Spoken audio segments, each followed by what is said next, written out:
Hello everyone, welcome to my channel where we do art tutorials. For today's video, I thought I'd show you a bit of my behind the scenes art process, how I come up with ideas, figure out what to paint, and so on. I know having a big white sheet or a canvas in front of you might be intimidating, so let's start. I find it much easier to paint smaller areas than focusing on one big painting, so I like to divide my paper in random blocks and sections like bookmarks, thumbnails, mini Polaroids, etc. A friendly reminder, your sketchbook does not have to be a perfect masterpiece. It's a place where you try new things, you learn, you make mistakes along the way, and it's literally what it's meant for. Now that I have broken up the page into smaller areas, I decide what to draw, what I want to practice, etc. I like going through old sketchbooks and artworks for inspiration. That's actually why I have the corkboard with the tiny Polaroid paintings you saw in the intro. I look for things I didn't finish, I messed up, or something I could have done better, like this blue landscape I found in my Canson sketchbook. Another method I like is scrolling through royalty-free picture websites like Pexels, Unsplash, Pixabay, and so on, and I find something there. Remember, this is not going for a masterpiece, we're just searching for ideas to get that creative flow going. And the third method, just search for painting tutorials on YouTube like this one, so let's get started. I sketched my three ideas very roughly and loosely with the normal graphite pencil. It was almost nighttime, so once I had my basic ideas down on paper, I left my desk and resumed the following day. After having your drawings on paper, you need to decide on a color scheme. I like to swatch and mix my pencils on one side of the paper to see what would look best. I left notes for myself with suggestions and went with those. By the way, you can download all three of these sketches for any tier over at my Patreon page, Sunshine Arts. I taped down all of my sections, and in the middle my tape was a bit too wide and I didn't have access to scissors at this moment, so I just took a roll of washi tape, which is generally thinner, and used that. You can obviously just cut up your normal tape or use desk tape or whatever. For the top landscape, I start coloring it loosely with indigo, which is a dark blue I purchased recently, and I wanted to see it in action. You can use any dark blue for this, you don't need specifically indigo. The Helio Blue Reddish from this set would work just as great. I was just curious to see how it would work with my other colors. Then I colored the middle with phthalo blue, aka a light blue color. I blended from light to dark from the mountains upwards.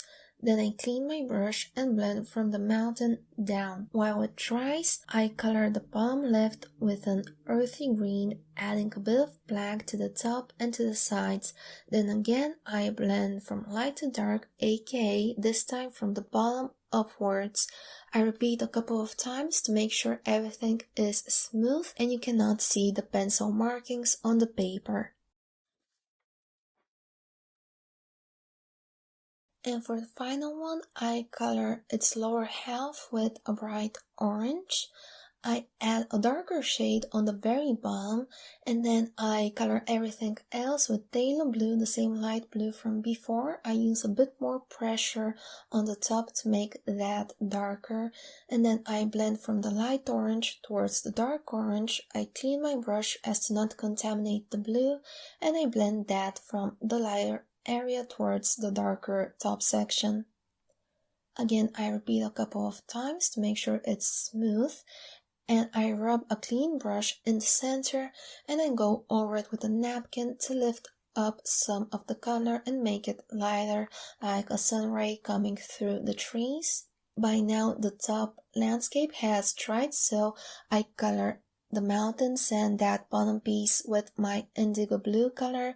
Obviously use whatever pencil you have, and I add some of these flowers or grass blades on the bottom. just randomly from right to left.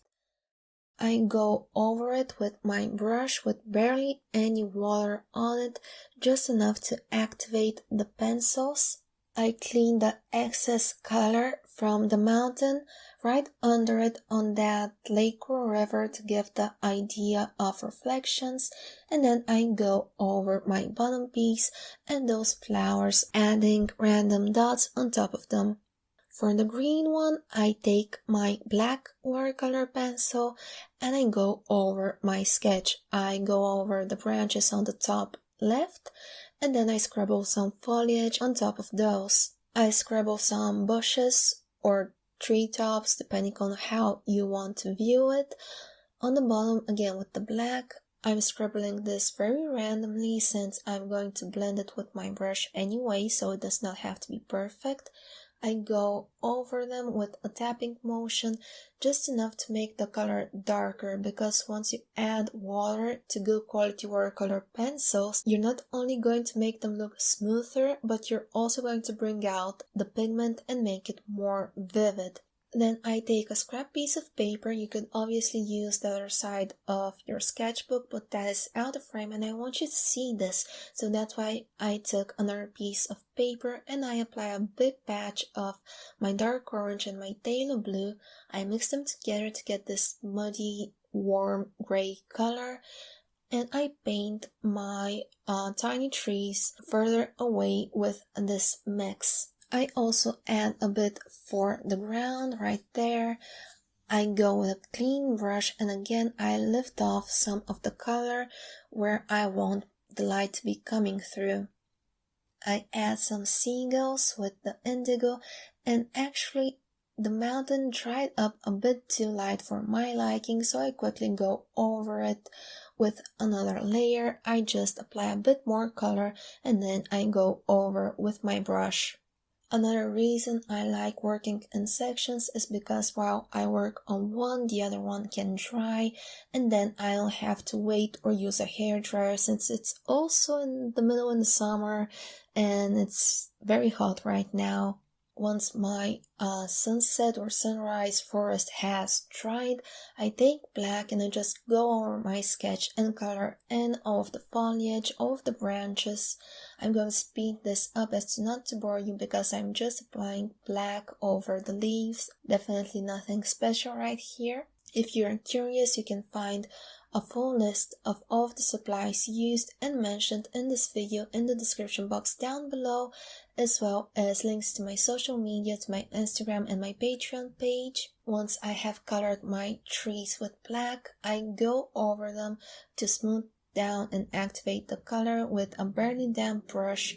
If your brush has a lot of water on it, it's just going to bloom in white and you're not going to get that vivid result. So make sure it's pretty much on the dry side. With the indigo, I also purchased this white marker I want to try out.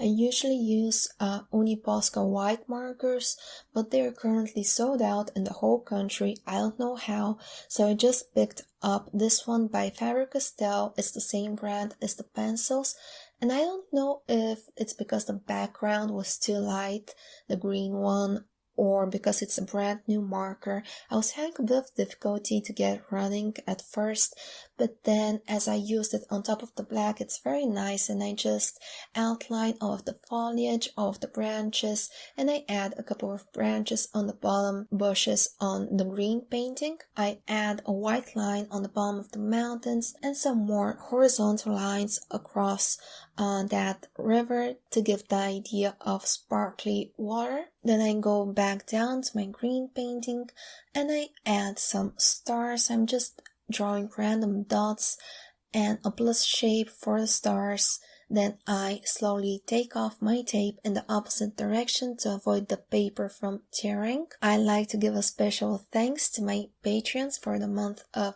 July. Thank you all for watching and we'll see each other in the next video.